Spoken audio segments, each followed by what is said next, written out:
Ivavaka isika rehetra.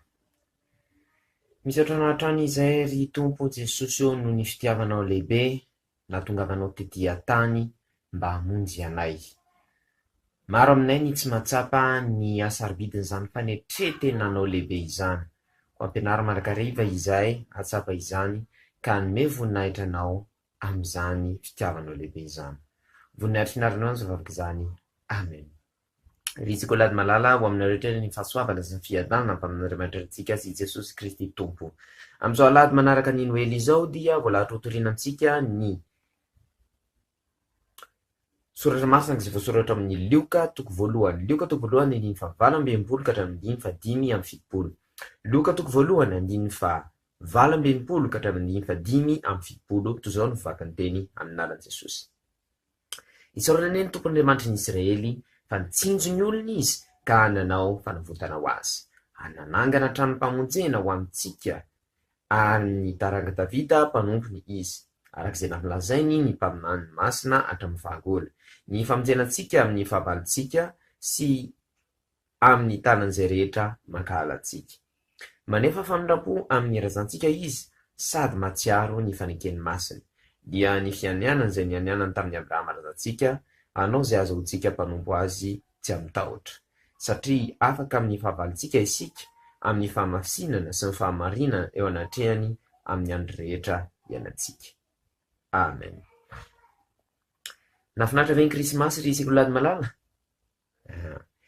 Na nafinaritra na tsy nafinaritra dia zao. Tsarovy mandrakariva fa lehibe ny fitiavan'i Jesosy atsika nahatongavany teto an-tany. Marobe ny tsy mahatsapa an'io fa ho an'ny sasany dia zavatra tsinitsinina io. Misy ary moa dia miteny mihitsy hoe tsy ilaina izany fety Krismasy izany. Patsivina antsika, averina amintsika fa maro ny mahalala ankehitriny fa tsy 25 Desambra, tsy 5 Desambra velively no naterahan'i Jesosy Kristy Tompo. Fa daty no safidintsika fotsiny io hanamarinany izany nahatongavan'i Jesosy olombelona teto tany izany. Andriamanitra izy fa nanetritena ho tonga olombelona. Dia atsarovintsika indrindra izany fitiavany lehibe izany, izany fanetretenany ho antsika mba hamonjy antsika izany no ankalazantsika izany. Tsy le daty ny zava-dehibe. Io na 9 Desambra na 8 Desambra na 1 Desambra tsy izany ny zava-dehibe fa ny isafidianantsika andro anankiray atsarovantsika indrindra izany fitiavana izany. Ary mbola maro no ankalaza ny Krismasy amin'ny fiangonana, na dia efa vita ary ny 15 Desambra. Ao ny isampana afo amin'ny fiangonana, ao ny isampahatra isam-piangonana, mbola anao fankalazana maro dia maro. Na dia efa lasa ary ny 15 Desambra. Dikan'izay tsy le 15 Desambra ny zava-dehibe fa le ankalazantsika hoe izany ny tombontsika tonga hamonjy antsika. Izay ny zava-dehibe. Ny soratra masina izay voalahatra hotoriana eto dia firana nataon'ny Zakaria. Iza moa Zakaria? Rain'ny Jaona mpanao batisa. Ny fotoana izy mona tsy afaka ny satria rehefa nilazana anjely Gabriely izy hoe anana zazalahy izay amboatra ny lalan'ny mpamonjy, dia tsy nino mihitsy izy hoe zahay ve efa antitra be Elizabeta vatoko za tsy marina zany. Dia hozy izy nanjely satria ianao tsy mino zao mandra-pahitanao an'izay zavatra zany dia angina ianao tsy afaka miteny ny vavanao io. Dia izay tokoa ny tranga. Dia avy eo rehefa afaka ny teny amin'izay izy, dia inona nataony voalohany raha fijerena azy? Nideran'Andriamanitra. Dia afaka miteny izy dia nideran'Andriamanitra ny zavatra nataony voalohany indrindra. Isika koa izay mbola manana anjara Krismasy, izay mbola ankalaza Krismasy marobe, dia tokony ataontsika mibahana tsara zany fideran'Andriamanitra ny fitiavana antsika izany. Mampalahelo manko resika lady malala dia izao. Ny ankabeazan'ny olona sasany, ary mety misy amintsika reto zany vao miteny dia teny ratsy mivoaka ny mivavany io, farafahakeliny anankiray amin'izay teny rehetra tenenina. Ny sasany iray dia lainga foana ny tenenina mba amitahana olona. Aleo mba janontsika sika lady malala izany. Andao sika anao tahaka ny Zakaria. Andao hideran'Andriamanitra. Andao ampiseho mandrakariva ny fitiavan'Andriamanitra antsika dia nahatongavany nofo hamonjy antsika olombelona. Voninahitra ny aman'Andriamanitra rehetra zanaka ny fahasoavan'i Jesosy Kristy, ny fitiavana Andriamanitra ary ny firaisana sy ny fiongona amin'ny fanamasina ho aminareo rehetra ny hatramin'izao mandrakizay. Amen. Hivavaka isika. Mideranao hatrany izay ry tompony izany, noho izany fitiavanao lehibe izany. Natao mazoto mideranao mandrakariva ary izahay. Voninahitry ny andro zavaka izany. Amen.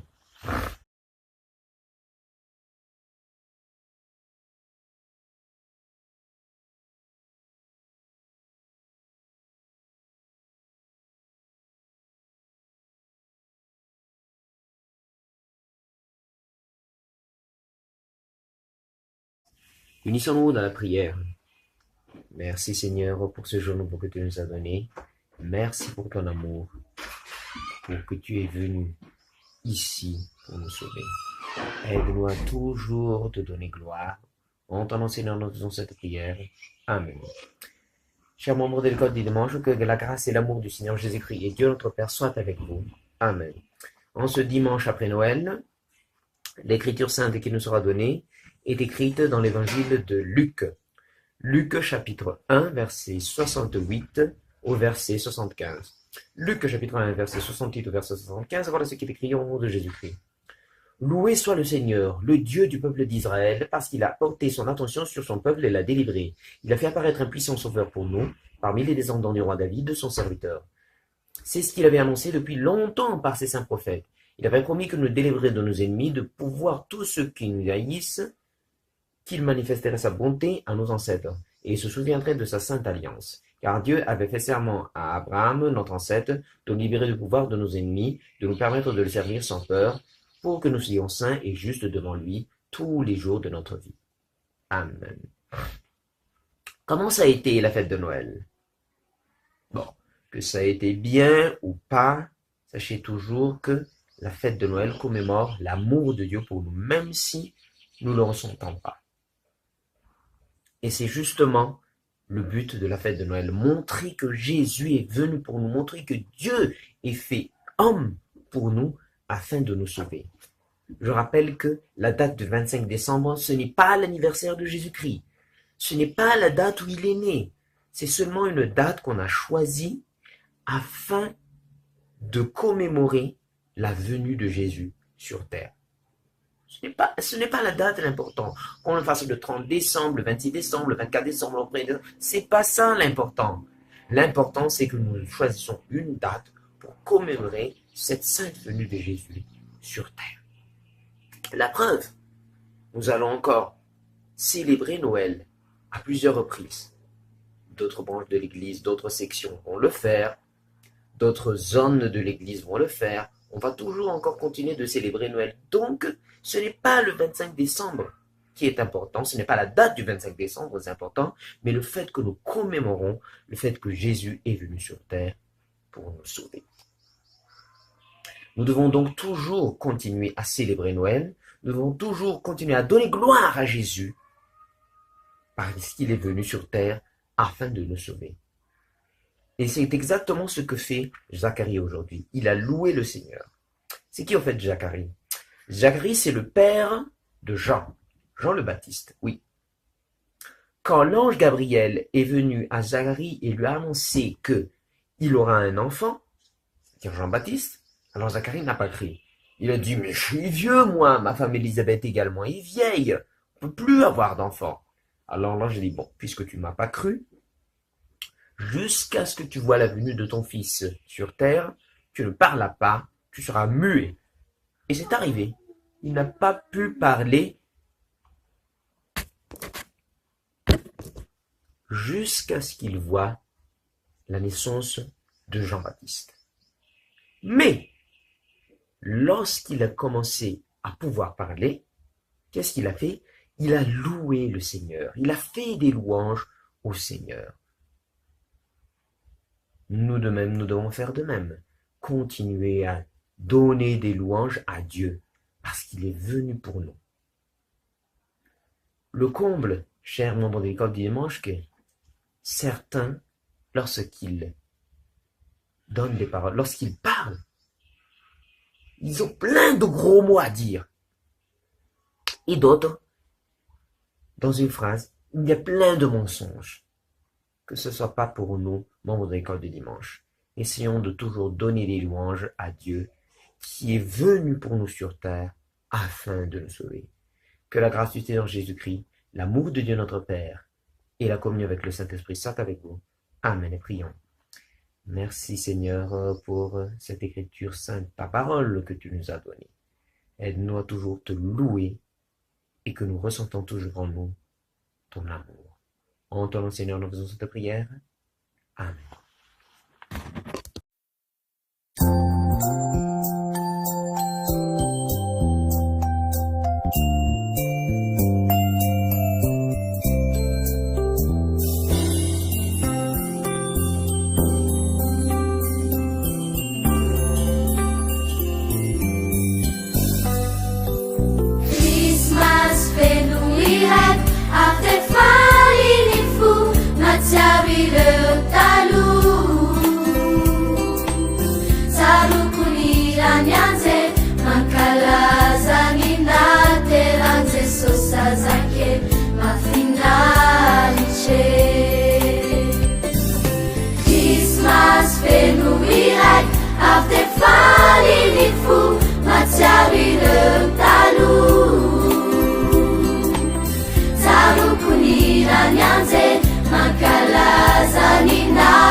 Avy de faniny fo matsiavy ireo taloha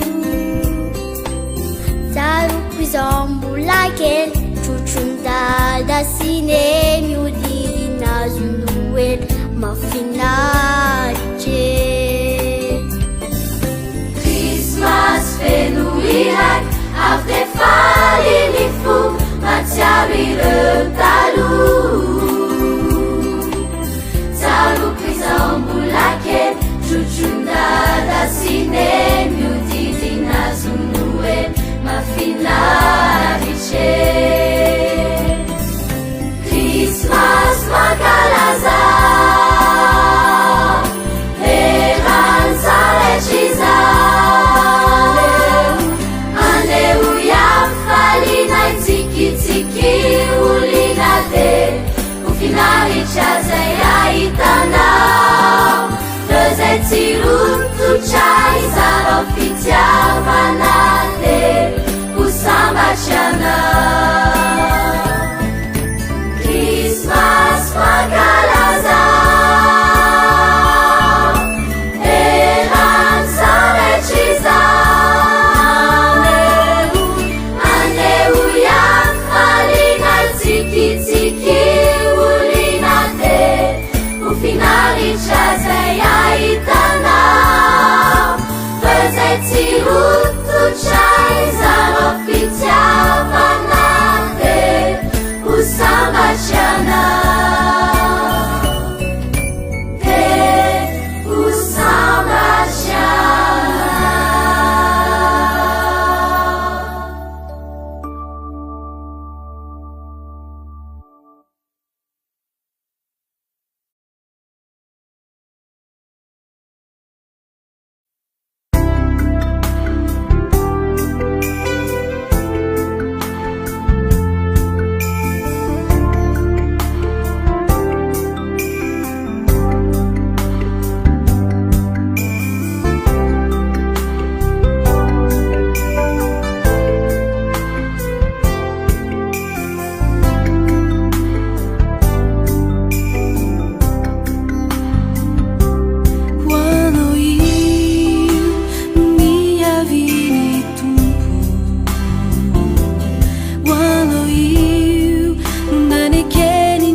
Jesus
Try the wood in Lahija, one of the souls and Jaman Micha.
rehetrarehetranao ka tsy ho vitanao zay asainy atao ianao izay efa nandray any Kristy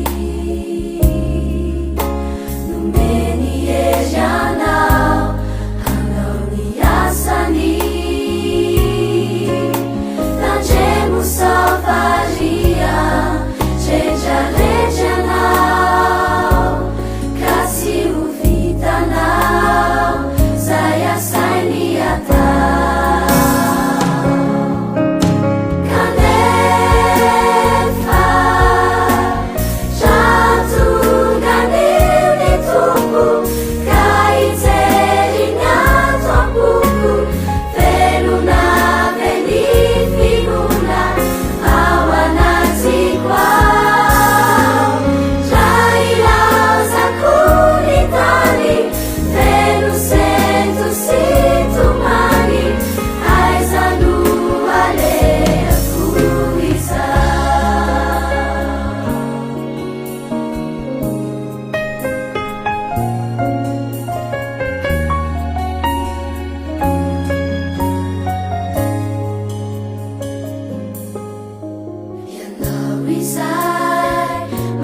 ianao mamindra fosy miazolatrany mivavakay mitalao aminao zay ray sorety zandrinao jesosy eo miandrandranao sy miavotrao zay arovisita io mba ho isany ianao mamindra fosy miazolatrany mivavakay mitalao aminao zay ray sorety zandrinao miazo ianao mevainavianalakay fafaninganao rizanakayani terefati suaku navelanao minaisitu fateuzanakao umanjakizay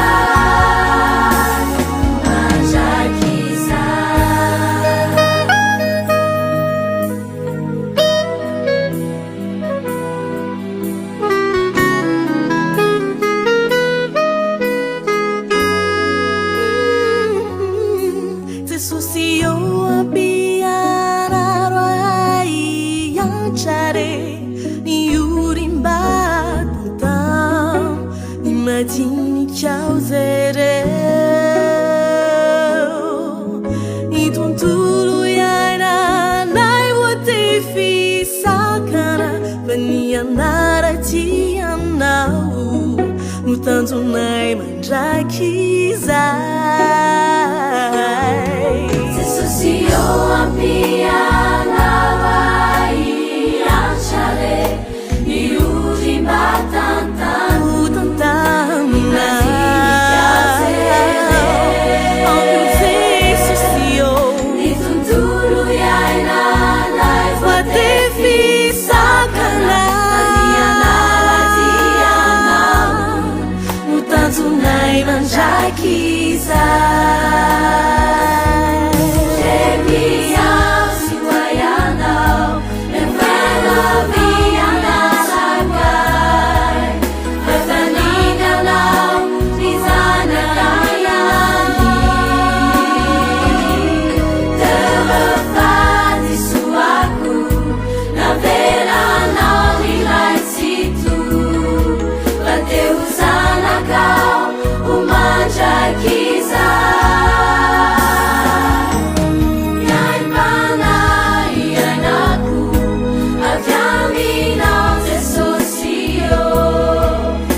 safatra sika tily asafatratra RTL tsara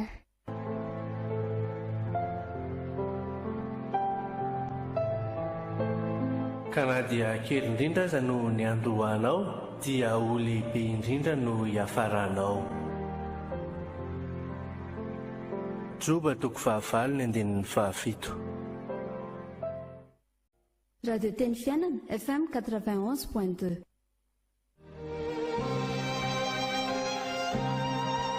hita ianao anie Jehova ka hiaro anao ampamirapiratra ny tavany aminao anie Jehova ka hamindra fo aminao anandratra ny tavany aminao anie Jehova ka hanome anao fiadanana amen Numeri toko fahaenina andininy fahaefatra amby roapolo hatramin'ny fahaenina amby roapolo.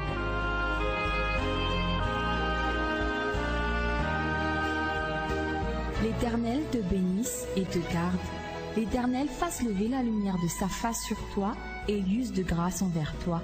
L'Éternel lève sa face sur toi et te donne la paix. Amen. Nombre chapitre 6, versets 24 à 26.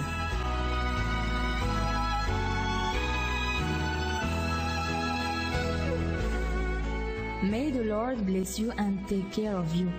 May the Lord be kind and gracious to you. May the Lord look on you with favor and give you peace. Amen. Number chapter 6, verse 24 to 26.